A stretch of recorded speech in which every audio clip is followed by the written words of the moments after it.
Chapter 18. Charles Kent. Half an hour later saw Poirot, myself, and Inspector Raglan in the train on the way to Liverpool. The inspector was clearly very excited. "We may get a line on the blackmailing part of the business, if on nothing else," he declared jubilantly. "He's a rough customer, this fellow, by what I heard over the phone. Takes dope, too. We ought to find it easy to get what we want out of him. If there was the shadow of a motive, nothing's more likely than that he killed Mr. Ackroyd. But in that case, why is young Peyton keeping out of the way? The whole thing's a muddle, that's what it is. By the way, Monsieur Poirot, you were quite right about those fingerprints. They were Mr. Ackroyd's own. I had rather the same idea myself, but I dismissed it as hardly feasible." I smiled to myself. Inspector Raglan was so very plainly saving his face. "As regards this man," said Poirot. "he is not yet arrested, eh?" "No, detained under suspicion." "And what account does he give of himself?" "Precious little," said the inspector with a grin. "He's a wary bird, I gather. A lot of abuse, but very little more." On arrival at Liverpool, I was surprised to find that Poirot was welcomed with acclamation. Superintendent Hayes, who met us, had worked with Poirot over some case long ago, and had evidently an exaggerated opinion of his powers. "Now we've got Monsieur Poirot here. We shan't be long," he said cheerfully. "I thought you'd retired, monsieur." "So I had, my good Hayes, so I had. But how tedious is retirement! You cannot imagine to yourself the monotony with which day comes after day." "Very likely. So you've come to have a look at our own particular find. Is this Dr. Shepherd? Think you'll be able to identify him, sir?" "I'm not very sure," I said doubtfully. "How did you get hold of him?" inquired Poirot. Description was circulated, as you know. In the press and privately. Not much to go on, I admit. This fellow has an American accent all right, and he doesn't deny that he was near King's Abbot that night. Just asks what the hell it is to do with us, and that he'll see us in, before he answers any questions." "Is it permitted that I, too, see him?" asked Poirot. The superintendent closed one eye knowingly. "Very glad to have you, sir. You've got permission to do anything you please. Inspector Japp of Scotland Yard was asking after you the other day, said he'd heard you were connected unofficially with this case. Where's Captain Peyton hiding, sir? Can you tell me that?" "I doubt if it would be wise at the present juncture," said Poirot primly, and I bit my lips to prevent a smile. The little man really did it very well. After some further parley, we were taken to interview the prisoner. He was a young fellow, I should say, not more than 22 or 3. Tall, thin, with slightly shaking hands, and the evidences of considerable physical strength somewhat run to seed. His hair was dark, but his eyes were blue and shifty, seldom meeting a glance squarely. I had all along cherished the illusion that there was something familiar about the figure I had met that night, but if this were indeed he, I was completely mistaken. He did not remind me in the least of anyone I knew. "Now then, Kent," said the superintendent. "Stand up. Here are some visitors come to see you. Recognize any of them?" Kent glared at us sullenly, but did not reply. I saw his glance waver over the 3 of us and come back to rest on me. "Well, sir," said the superintendent to me. "what do you say?" "The height's the same," I said, "and as far as general appearance goes, it might well be the man in question. Beyond that, I couldn't go." "What the hell's the meaning of all this?" asked Kent. "What have you got against me? Come on, out with it. What am I supposed to have done?" I nodded my head. "It's the man," I said. I recognized the voice. "Recognize my voice, do you? Where do you think you heard it before?" "On Friday evening last, outside the gates of Fernley Park. You asked me the way there." "I did I?" "Do you admit it?" asked the inspector. "I don't admit anything, not till I know what you've got on me." "Have you not read the papers in the last few days?" asked Poirot, speaking for the first time. The man's eyes narrowed.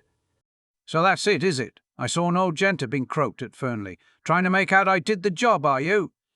"You were there that night," said Poirot quietly. "How do you know, mister?" "By this."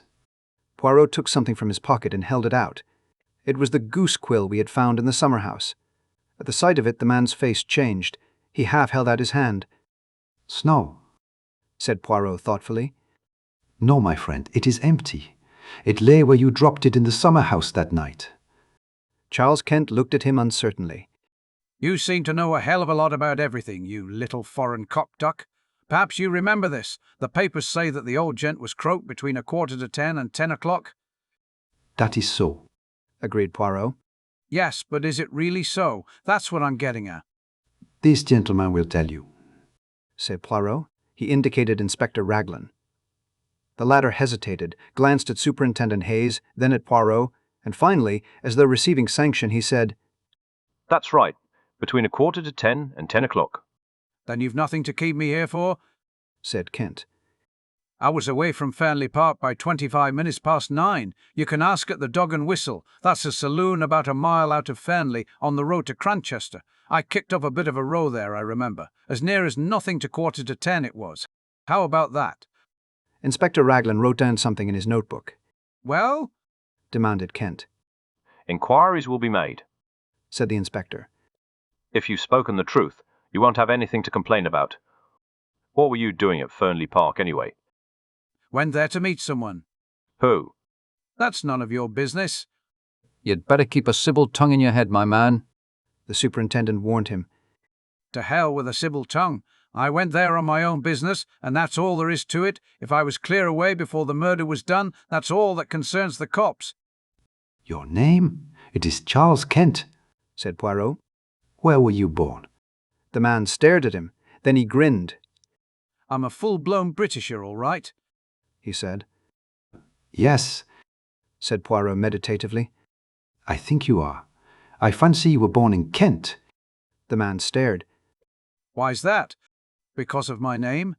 What's that to do with it? Is a man whose name is Kent bound to be born in that particular county?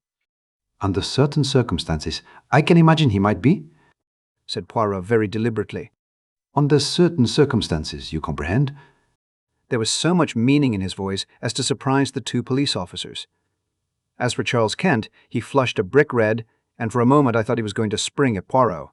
He thought better of it, however, and turned away with a kind of laugh. Poirot nodded as though satisfied, and made his way out through the door. He was joined presently by the two officers. We'll verify that statement, remarked Raglan. I don't think he's lying, though, but he's got to come clear with a statement as to what he was doing at Fernley. It looks to me as though we got our blackmailer all right. On the other hand, granted his story's correct, he couldn't have had anything to do with the actual murder. He got £10 on him when he was arrested. Rather a large sum. I fancy that £40 went to him. The numbers of the notes didn't correspond, but of course he'd have changed them first thing. Mr. Ackroyd must have given him the money, and he made off with it as fast as possible. What was that about Kent being his birthplace? What's that got to do with it? Nothing whatever, said Poirot mildly. A little idea of mine, that was all. Me, I am famous for my little ideas. Are you really? Said Raglan, studying him with a puzzled expression. The superintendent went into a roar of laughter. Many's the time I've heard Inspector Japp say that. Monsieur Poirot and his little ideas. Too fanciful for me, he'd say, but always something in them. You mock yourself at me, said Poirot, smiling. But never mind. The old ones, they laugh less sometimes when the young clever ones do not laugh at all. And nodding his head at them in a sage manner, he walked out into the street. He and I lunched together at an hotel. I know now that the whole thing lay clearly unravelled before him. He had got the last thread he needed to lead him to the truth. But at the time I had no suspicion of the fact. I overestimated his general self-confidence, and I took it for granted that the things which puzzled me must be equally puzzling to him. My chief puzzle was what the man Charles Kent could have been doing at Fernley.